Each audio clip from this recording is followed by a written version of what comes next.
Hey guys, welcome back to the bureaucrat channel. और इस video में हम देखेंगे पीटी 365 विजन 2021 का, जो कि पॉलिटी का है।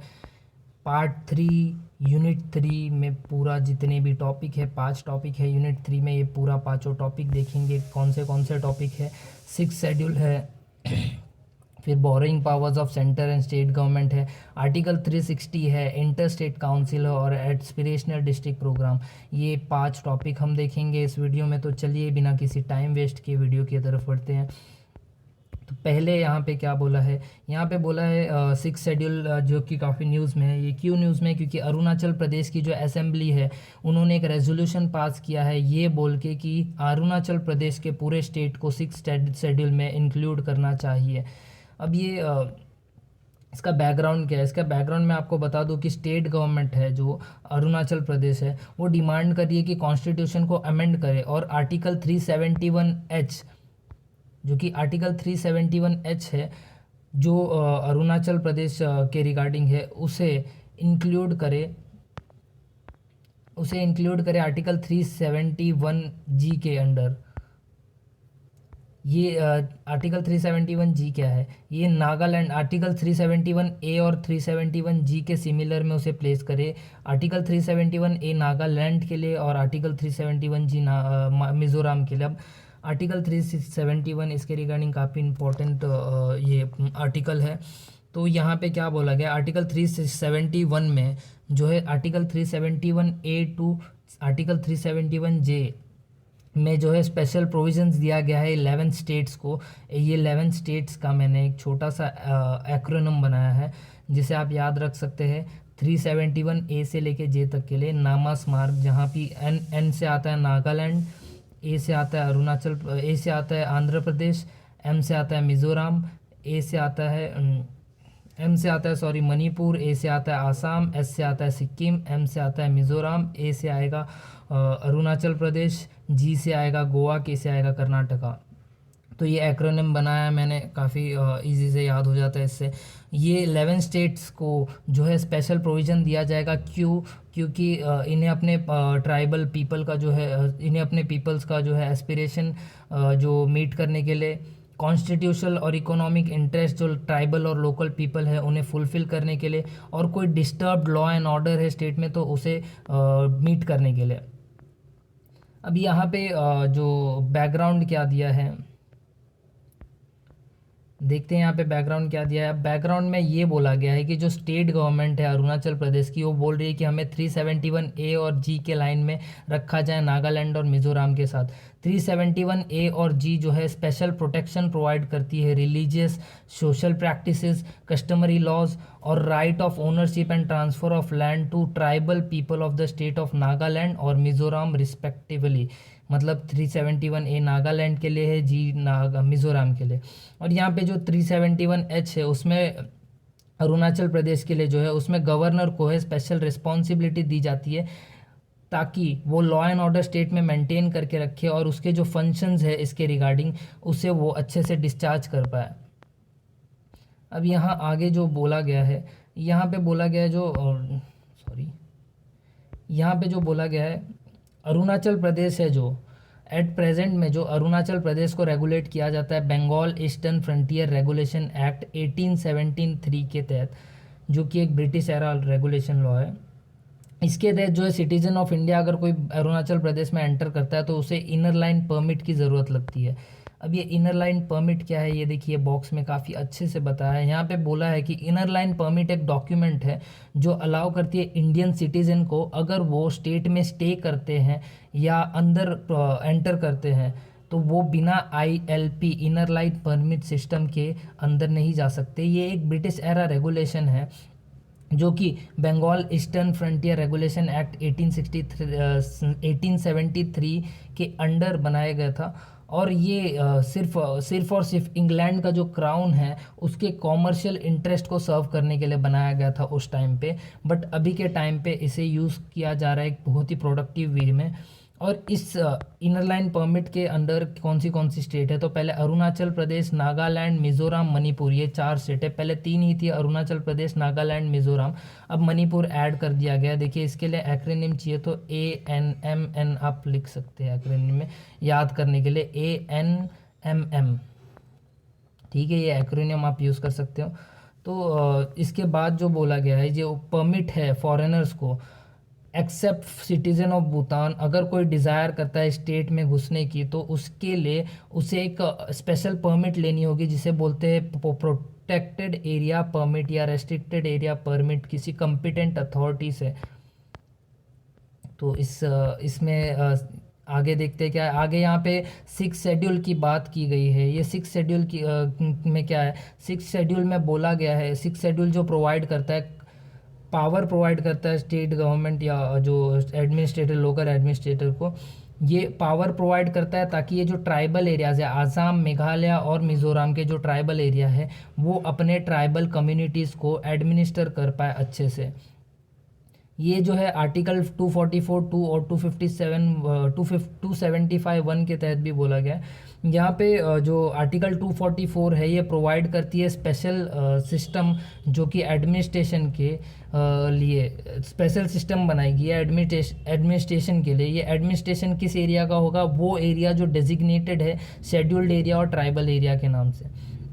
और आर्टिकल 275 जो है प्रोविजंस बनाती है स्टैट्यूटरी ग्रांट्स को, जो कि चार्ज किया जाता है कंसोलिडेट फंड ऑफ इंडिया पे, चार्ज किया जाता है, इसे अप्रोप्रिएट नहीं किया जाता है। तो चार्ज किया हुआ ये जब कंसोलिडेटेड फंड ऑफ इंडिया कभी भी आए तो आप देखिए चार्ज किया है या यहाँ से एक्सपेंस मेड किया है, तो ये चार्ज किया जाता है कंसोलिडेटेड फंड ऑफ इंडिया में, जिसमें एक स्पेसिफिक ग्रांट्स भी इंक्लूड करते हैं जो कि promoting welfare of scheduled tribes और ये जो लेवल ऑफ एडमिनिस्ट्रेशन है शेड्यूल्ड एरिया में उसे रेज करने के लिए यूज़ किया जा सकता है।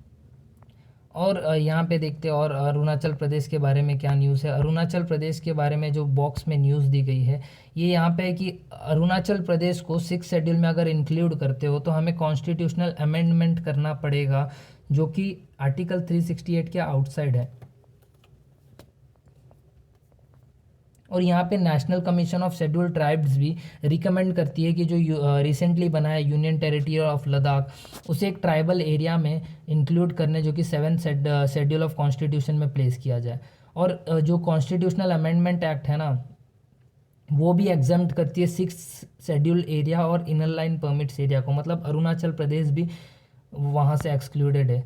अब देखते हैं हमारे ऊपर एक बॉक्स है, देखिए यहाँ पे बोला गया है कि जो एरियाज़ है नॉर्थ ईस्ट में, ये जो है ऑटोनोमस डिस्ट्रिक्ट, तो कितने ऐसे ऑटोनोमस डिस्ट्रिक्ट हैं नॉर्थ ईस्ट एरिया में वो यहाँ पे बताया गया है। तो पहले तो 4 चीज़ें शेड्यूल 6 में जो है 4 स्टेट है, आसाम, मेघालय, त्रिपुरा, मिजोरम, ATMM। तो असम में 3 ऑटोनोमस डिस्ट्रिक्ट काउंसिल्स है जो कि बोडोलैंड है, कर्बी एंगलोंग ऑटोनोमस काउंसिल, दीमा हसाओ, ये 3 आसाम में है। मेघालय में 3 है जो कि हिल्स के नाम पे, गारो, जनताई खासी hills autonomous district council. Tripura में एक Tripura tribal area autonomous district council है। मिजोरम में चकमा, लाई, मारा, ये 3 ट्राइब है, इनके नाम पे ऑटोनोमस डिस्ट्रिक्ट काउंसिल है। तो आगे देखते हैं, देखिए यहाँ पे काफ़ी अच्छा डायग्राम आज विजन ने दिया है हमें। यहाँ पे देखिए, यहाँ पे बोला गया है जो ऑटोनोमस डिस्ट्रिक्ट काउंसिल है ना, इसके एडवांटेजेस, 6 शेड्यूल के एडवांटेजेस क्या है। पहले तो ऑटोनोमस डिस्ट्रिक्ट काउंसिल होगा, ऑटोनोमस रीजन होगा और powers of autonomous district council है। तो यहाँ पे जो है 26 इलेक्टेड मेंबर्स होंगे, 4 नॉमिनेटेड मेंबर्स होंगे डिस्ट्रिक्ट काउंसिल में जो कि गवर्नर नॉमिनेट करेंगे और ये 5 साल के लिए होंगे। और ये जो ऑटोनोमस रीजन है इसे गवर्नर डिवाइड करेगा अमॉन्ग डिफरेंट एसटीज़ में, शेड्यूल्ड ट्राइब्स में। और इसके पावर्स क्या बताए गए, इनके पास लेजिस्लेटिव पावर्स है, टैक्स रेवेन्यू पावर्स है, फिर रेगुलेटरी पावर्स है और जुडिशल पावर्स है। अब लेजिस्लेटिव पावर्स में क्या दिया गया, लेजिस्लेटिव पावर्स में ये दिया गया कि गवर्नर के ड्यू अप्रूवल के बिना कोई भी लॉ, यहाँ पे गवर्नर का अप्रूवल काफ़ी ज़्यादा इम्पॉर्टेंट होता है यहाँ पे। और दूसरा क्या है, जो स्टेट गवर्नमेंट और सेंट्रल गवर्नमेंट के एक्ट्स है उससे इस एरिया में अगर अप्लाई करना है तो गवर्नर का जो है अप्रूवल लेना पड़ेगा और ये सेंटर और स्टेट के पावर को यहाँ पे लिमिट करता है। इवन ये टैक्स रेवेन्यू जो है इसका पावर जिसे इन्हें दिया गया है, इन्हें देखिए टैक्स कलेक्शन करने का भी अधिकार है, और जो कंसोलिडेटेड फंड ऑफ इंडिया से ग्रांट मिलता है उसका भी अधिकार है। फिर रेगुलेटरी पावर्स क्या है इनके पास, ये देखिए स्कूल्स, डिस्पेंसरी, मार्केट, रोड, ये सारे ये खुद यहाँ पे बना सकते हैं। और दूसरा जुडिशल काउंसिल, जुडिशल कोर्ट्स जो है, जुडिशल ट्राइबल कोर्ट्स होती हैं यहाँ पे। और ये जो हाई कोर्ट का जुरिडिक्शन है ये स्पेसिफाई करता है यहाँ पे गवर्नर की क्या हाई कोर्ट का जुरिडिक्शन होगा। अब देखते हैं नीचे, यहाँ पे देखिए 5th शेड्यूल और 6th शेड्यूल को कंपेयर किया गया है।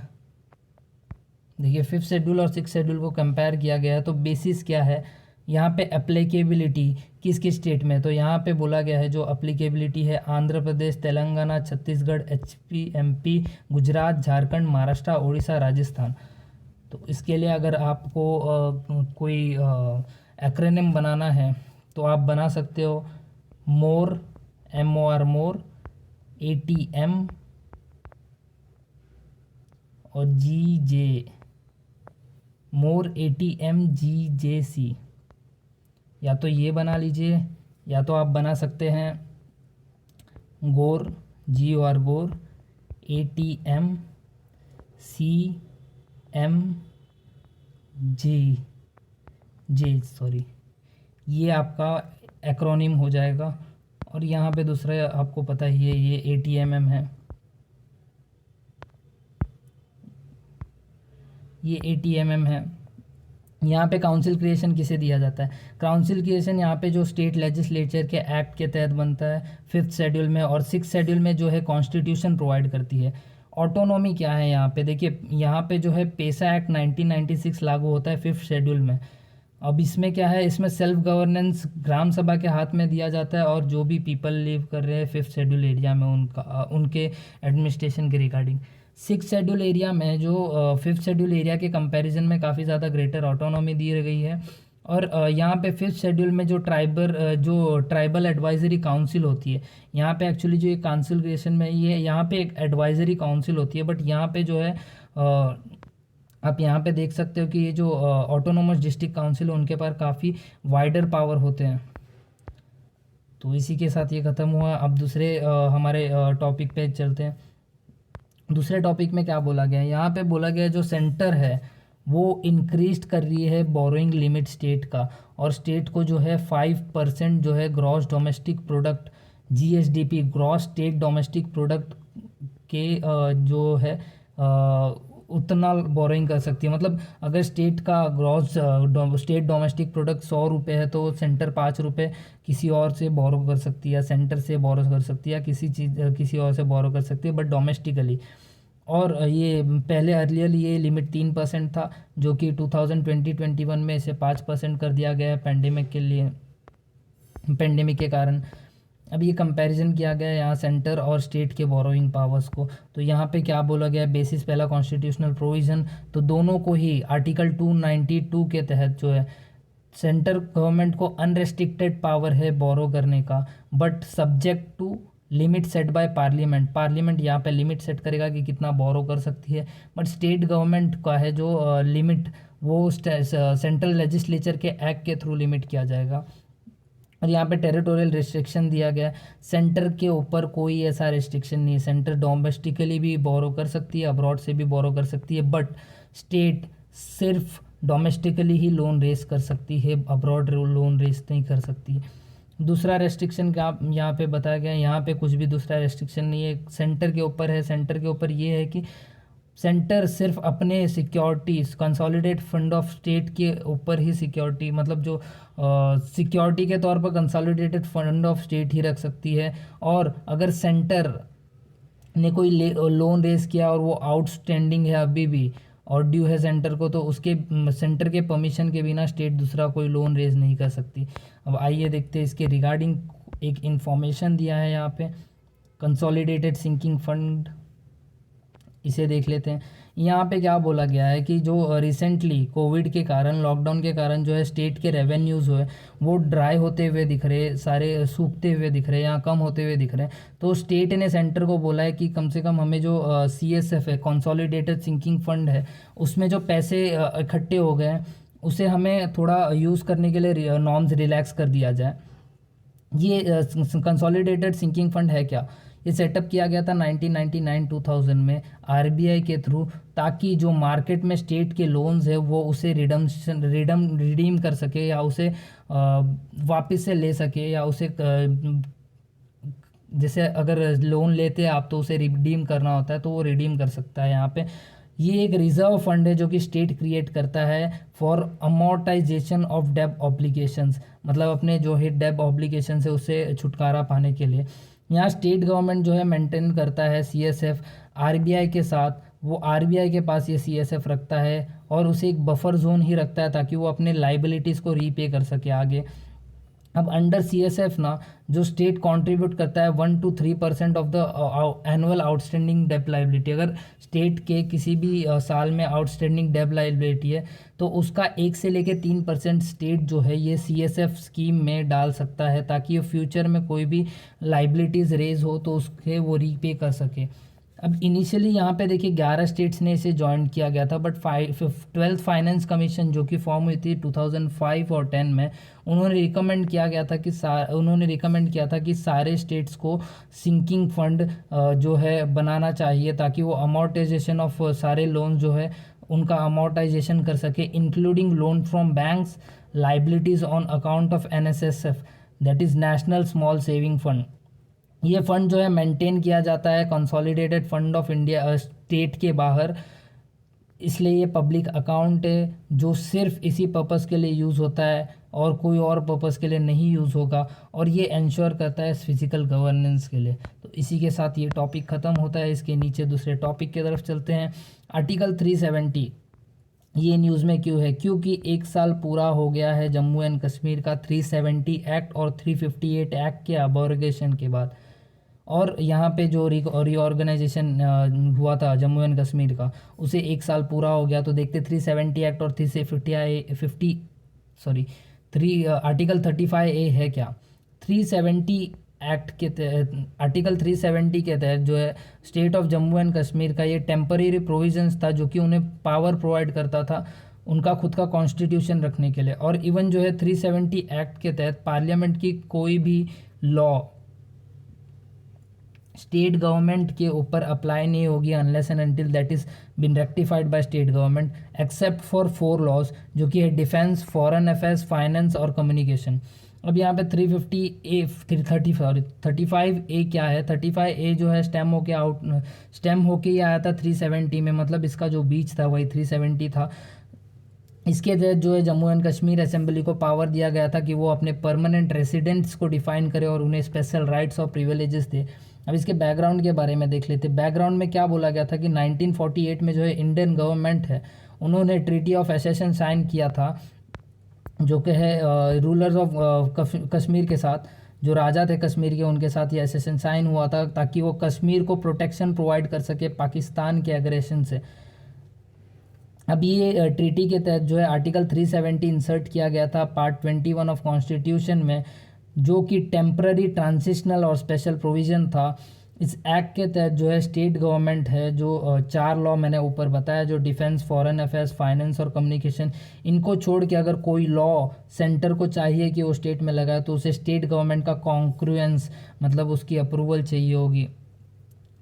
तो ये जस्ट सेकेंड, तो इसमें यहाँ पे जो है इसका एसेंस क्या देखिए, स्टेट रेसिडेंट जो होते हैं ये यहाँ पे जो बोला गया था कि जो स्टेट रेसिडेंट्स है जो कि उन्हें एक सेपरेट लॉ मिलेगा related to citizenship, ownership of property, separate penal code होगा और उनका फंडामेंटल राइट्स भी अलग होता है as compare to Indian citizen. और अगस्त 2019 में जो है प्रेसिडेंट ऑफ इंडिया ने प्रोमलगमेशन पास किया था, जिसके तहत जो है constitution application to Jammu and Kashmir order 2019 के तहत जो है इंडियन कॉन्स्टिट्यूशन के अंडर ये अप्लीकेबल लाइक इंडियन इसमें बोला गया था कि जो भी प्रोविजंस है इंडियन कॉन्स्टिट्यूशन के वो सारे स्टेट को अप्लीकेबल होगा। और यहाँ पे जो है इसी के साथ जो है जम्मू एंड कश्मीर का जो सेपरेट कॉन्स्टिट्यूशन है ये भी हट गया, और आर्टिकल 350 ए वो भी स्क्रैप हो गया ऑटोमेटिकली। तो यहाँ पे देखिए Jammu and Kashmir reorganisation act 2019 क्या है, ये पास किया गया था पार्लियामेंट में, जिसके थ्रू जम्मू एंड कश्मीर को 2 यूनियन टेरिटरीज में बांट दिया गया। एक तो Jammu and Kashmir division with legislative assembly, और दूसरा UT United territory of Ladakh without legislative assembly. मतलब जम्मू एंड कश्मीर भी, दोनों भी यूनियन टेरिटरी है, बट जम्मू एंड कश्मीर के पास खुद का लेजिस्लेटिव असेंबली है, बट लद्दाख के पास नहीं है। तो आइए देखते हैं हम थोड़ा इसके बेसिक के इम्प्लीकेशंस के बारे में देख लेते हैं। अब इसका इम्प्लीकेशंस होगा क्या एक्चुअली, देखिए अगर ये अप्लाई हुआ था तो क्या हो गया था पहले, ये इंडियन कॉन्स्टिट्यूशन है जो जम्मू कश्मीर को अप्लीकेबल होगा। जम्मू कश्मीर के पास कोई सेपरेट फ्लैग नहीं होगा। Tenure of Jammu and Kashmir assembly 5 साल के लिए होगा, जो कि पहले 6 साल के लिए थी। और रणबीर पेनल कोड, जो कि एक सेपरेट पीनल कोड है जम्मू एंड कश्मीर का, वो रिप्लेस हो जाएगा इंडियन पीनल कोड के थ्रू। आर्टिकल 356 के अंडर जो है प्रेसिडेंट रूल अब से ये स्टेट पे इम्पोज किया जा सकता है विदाउट लाइक पहले ये अप्लीकेबल नहीं था। और इवन जो है सेंट्रल कोटा है, जो लॉज सेंट्रल कोटा लॉज है जो स्कूल्स और कॉलेज एडमिशन्स और स्टेट गवर्नमेंट जॉब्स के लिए, वो भी यहाँ पे अप्लाई होगा। इवन जो है पीपल दूसरे स्टेट से यहाँ पे प्रॉपर्टी एक्वायर कर सकते हैं और रेसिडेंसी राइट्स मिल जाएगी उन्हें। आरटीआई एक्ट भी यहाँ पे अप्लीकेबल होगा। और certain other provisions of Jammu and Kashmir जो कि प्रॉपर्टी डिनाई करती है। लाइक क्या होता है जम्मू एंड कश्मीर में, अगर किसी लेडी की शादी दूसरे बाहर के स्टेट से हो जाती, बाहर के स्टेट के लाइक पर्सन से हो जाती है, तो उन्हें स्टेट में प्रॉपर्टीज़ में लाइक ये नहीं देते थे, हिस्सा नहीं देते थे। तो अब ये जो है ख़त्म हो जाएगा पूरी तरह से। तो यहाँ पे इतना ही बोला गया। अब ये किया कैसे था, पहली बात तो देखो यहाँ पे बोला गया है कि जो 371 था उसे अमेंड करना पड़ा। आर्टिकल 367 को अमेंड किया गया था प्रेसिडेंशियल ऑर्डर से। अंडर आर्टिकल 370 के तहत जो है 367 को पहले अमेंड किया। 373 में क्या बोला गया था, आर्टिकल 370 सब आर्टिकल 3 में क्या बोला गया था कि जो legislative assembly of state define किया गया था। तो यहाँ पे इन्होंने खेल गए, ये 370 एक्ट को जो है इन्होंने अंडर 370 एक्ट आर्टिकल 367 को अमेंड किया। ठीक है, आर्टिकल 367 को अमेंड करने के बाद जो है आर्टिकल 370 पैराग्राफ सब आर्टिकल 3 को अमेंड किया, और इसी के साथ जो है ये यहाँ पे आर्टिकल 370 रिपील हो गया। तब इसके बाद हम देखेंगे ये जो जम्मू एंड कश्मीर पंचायती राज के बारे में, ये काफ़ी यहाँ पे कुछ बदलाव दिखी है। तो यहाँ पे ये देख लेते हैं हम। जम्मू एंड कश्मीर पंचायती राज में क्या बोला गया है कि जो अमेंडमेंट जो ये होम मिनिस्ट्री ने है, जो Jammu and Kashmir Panchayati Raj act 1989 को अमेंड कर दिया गया है। और यहाँ पे जो है डिस्ट्रिक्ट डेवलपमेंट काउंसिल डीडीसी ये सेटअप की जाएगी as a new governance unit in Jammu and Kashmir, जो कि आर्टिकल 73 के प्रोविजंस इनकॉर्पोरेट करेगी इसमें। अब न्यू स्ट्रक्चर क्या है, न्यू स्ट्रक्चर में क्या है, डीडीसी जो है डिस्ट्रिक्ट डेवलपमेंट काउंसिल्स वो रिप्लेस करेगी district planning and development boards. अब देख लेते ये क्या था, डिस्ट्रिक्ट प्लानिंग डेवलपमेंट बोर्ड्स एक कैबिनेट मिनिस्टर थ्रू हेड किया जाता था, उसके मेंबर्स एमपीज एमएलएज और एमएलसीज थे। और ये जो है डिस्ट्रिक्ट डेप्यूटी कमिश्नर था, इसका ये मेंबर सेक्रेटरी था। अब इसमें क्या है, जो नया स्ट्रक्चर आया है ये डीडीसी है, और इसके तहत एक डिस्ट्रिक्ट प्लानिंग कमेटी है। डीडीसी जो है इलेक्टेड मेंबर्स होंगे इसमें ईच डिस्ट्रिक्ट में से, और ये हेड किया जाएगा उनके उन्हीं में से एक चेयरमैन बनेगा, और जो जिसका टेन्योर 5 साल होगा। इसकी ज्यूरिडिक्शन पूरे एंटायर स्टेट में होगी excluding those designated as municipality and municipal corporation. ठीक है, इसके फंक्शंस क्या होंगे, इसके फंक्शंस होंगे प्रिपेयर करना और अप्रूव करना district plans and capital expenditure को। इसमें 5 स्टैंडिंग कमेटी भी बनाई जाएगी जो कि finance, development, public works, health and education, welfare को देखेगी। और यहाँ पे जो है जो डिस्ट्रिक्ट डेवलपमेंट काउंसिल जो है ये ओवरसी करेगी फंक्शंस ऑफ हल्का पंचायत, जो कि एक लोकल पंचायत है जम्मू एंड कश्मीर की। और यहाँ पे जो है ब्लॉक डेवलपमेंट काउंसिल्स को भी ये लोग देखेंगे अंडर आर्टिकल 1989 एक्ट के तहत। तो आइए देखते हैं आगे। अब यहाँ पे इसका स्कोप बताया, इसका स्कोप जो है एम्पलीफाइड कर दिया गया है, क्योंकि जो प्लानिंग प्रोसेस है ये डायरेक्ट इलेक्टेड रिप्रेजेंटेटिव के अंदर डाल दिया गया है, जो कि पहले सेंटर ये डेवलपमेंट और ये प्लानिंग और डेवलपमेंट के अंडर थी। अब यहाँ पे सेंटर जो है लैंड लॉस को भी अमेंड करती है जम्मू एंड कश्मीर के, ये ओमिट कर देती है परमानेंट रेसिडेंट ऑफ स्टेट को वो। और दूसरा जो 17 section 17 of Jammu and Kashmir development act है उसे वो जो डील करता है disposal of land in union territory, उसे भी ये ओमिट कर देती है। आर्टिकल 370 और 335A जो है इन्हें रिपील्ड किया गया अगस्त 2019 में, जो कि नॉन रेसिडेंस जो है immovable property Jammu and Kashmir में बाय नहीं कर सकता है, ऐसा इसमें प्रोविजंस है, ये पूरा ओमिट हो जाता है इसके साथ। और गवर्नमेंट यहाँ पे ये भी बोलती है कि कोई भी पर्सन अगर अपना लैंड ट्रांसफ़र करना चाहता है इंस्टीट्यूशंस को, ताकि वो हेल्थ केयर और एजुकेशनल इंस्टीट्यूशंस का प्रमोशन देख पाए, तो वो आराम से कर सकता है। बट ये अमेंडमेंट ये अलाउ नहीं करती है कि एग्रीकल्चर लैंड को इन नॉन एग्रीकल्चरल लिस्ट को दिया जाए। लोकसभा ने जो है Jammu and Kashmir official language bill 2020 पास किया।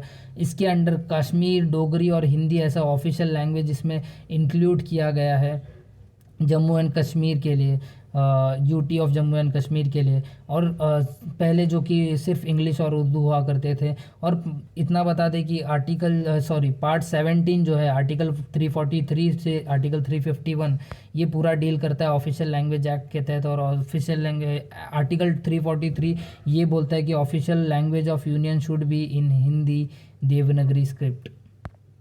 तो आइए देखते हैं हमारे दूसरे आर्टिकल की तरफ। यहाँ पे बात किया गया है इंटर स्टेट काउंसिल। यहाँ पे इंटर स्टेट काउंसिल रिकॉन्स्टिट्यूट किया गया है रिसेंटली। तो देखते हैं यहाँ पे क्या बात हुई है। यहाँ पे देखिए ये काउंसिल कैसे सेटअप होती है। पहले सरकारिया कमीशन जो है इन्होंने रिकमेंड किया गया था इस इंटर स्टेट काउंसिल के लिए। ये प्रेसिडेंटल ऑर्डर थ्रू सेटअप की जाती है, जो कि पहली बार पास हुआ था 1990 में।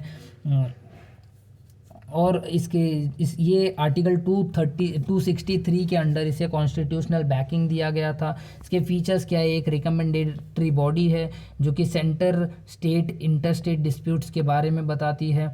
ये प्रमोट करती है कोऑर्डिनेशन ऐसे डिस्प्यूट्स में, और ये परमानेंट कॉन्स्टिट्यूशनल बॉडी नहीं है। आइए इसका कॉम्पोजिशन देख लेते हैं। तो यहाँ पे जो है इसका चेयरमैन होता है चेयरमैन पीएम होता है। बहुत ही ज़्यादा पता नहीं, मेरा टंग स्लिप हो रहा है। यहाँ पे चेयरमैन पीएम होता है। यहाँ पे चीफ मिनिस्टर सारे स्टेट के और यूटीज़ के जो जिनके पास लेजिस्लेटिव असेंबलीज़ है, और जो एडमिनिस्टर होते हैं यूटीज़ के जिनके पास लेजिस्लेटिव असेंबली नहीं है, वो इनके मेंबर्स बनते हैं। अब यहाँ पे जो है 6 cabinet minister including 1 home minister को पीएम नॉमिनेट करता है, जो कि फॉर्म करते हैं स्टैंडिंग कमेटी ऑफ काउंसिल। और उसमें 9 जो है यहाँ पे 9 सीएम्स होते हैं और 5 कैबिनेट मिनिस्टर्स होते हैं। अब ये अमेंडमेंट टू 1990 ऑर्डर, ये क्या था, यहाँ अमेंड किया गया था कि government can attend in case like अगर प्रेसिडेंशियल रूल लगा है स्टेट में, तो गवर्नर अटेंड कर सकता है उस मीटिंग को in place of like CM. और यहाँ पे जो है नॉमिनेशन किया गया था like nomination by chairman of permanent invitees should be among union ministers. तो यहाँ पे यही बात बोली गई है। आगे देखते हैं हम दूसरे आर्टिकल की तरफ। इसके बाद जो है इसके रिलेटेड ही एक न्यूज़ है इसमें कि महाराष्ट्र कर्नाटका बॉर्डर डिस्प्यूट बताया गया है इसमें। यहाँ पे बोला गया है कि जो 7,000 स्क्वायर मीटर का एरिया है महाराष्ट्र और कर्नाटका बॉर्डर पे, जिसे Belgaum Uttara Canada 7,000 square kilometre की एरिया है महाराष्ट्र कर्नाटका बॉर्डर पे, जिसमें डिस्ट्रिक्ट्स आते हैं बेलगावी, उत्तर कन्नड़ा, बिदर, गुलबर्गा, ये सारे डिस्ट्रिक्ट्स आते हैं उसमें। अब मैकेनिज़्म क्या है इस इंटर स्टेट डिस्प्यूट्स को सॉल्व करने का। एक तो आर्टिकल 3 है जहाँ पार्लियामेंट को पावर्स दिया गया है कि वो नए स्टेट फॉर्म कर सकता है, पुराने स्टेट के बाउंड्रीज को ऑल्टर कर सकता है या नाम बदल सकता है एग्जिस्टिंग स्टेट का। और आर्टिकल 131 के तहत सुप्रीम कोर्ट को एक्सक्लूसिव जुरिडिक्शन दिया गया है कि वो सेंटर स्टेट और इंटर स्टेट के डिस्प्यूट को सॉल्व करे। इसी के तहत 2004 में महाराष्ट्र गवर्नमेंट सुप्रीम कोर्ट पे मूव किया था ये जो बॉर्डर रिलेटेड डिस्प्यूट है कर्नाटका और इनका, इसके रिगार्डिंग। अब आर्टिकल 263 में जो है प्रेसिडेंट को पावर दिया गया है कि वो एक इंटर स्टेट काउंसिल बनाए इसी के रिगार्डिंग, ताकि वो इंटर स्टेट डिस्प्यूट को रिजॉल्व कर सकें। हम आगे बढ़ते हैं। ये लास्ट आर्टिकल है, टॉपिक है जो है हमारे पॉलिटी के थर्ड पार्ट वीडियो का। तो इसमें एस्पिरेशनल डिस्ट्रिक्ट्स के बारे में, एस्पिरेशनल डिस्ट्रिक्ट प्रोग्राम के बारे में बोला है। रिसेंटली एक असेसमेंट रिपोर्ट आई है उसके ऊपर, जो कि रिलीज़ की गई है IFC institute for competitiveness and social progressive imperative के थ्रू। ये जो एस्पिरेशनल डिस्ट्रिक्ट्स है, इसका बैकग्राउंड देख लेते हैं। ये एक्चुअली लॉन्च की गई थी गवर्नमेंट ऑफ इंडिया के तहत in January 2018 to accelerate the movement in socio economic indicators of, सबसे जो है अंडर डेवलप्ड डिस्ट्रिक्ट है कंट्री में उनकी 112 डिस्ट्रिक्ट यहाँ पे जो है इंक्लूड की गई थी out of 739 districts in India, जिसमें 35 left wing extremism affected states, इन्हें भी इंक्लूड किया गया था। तो देखिए यहाँ पे एक रिलेटेड इन्फॉर्मेशन है, इसे देख लेते हैं हम। अब यहाँ पे क्या बोला गया है,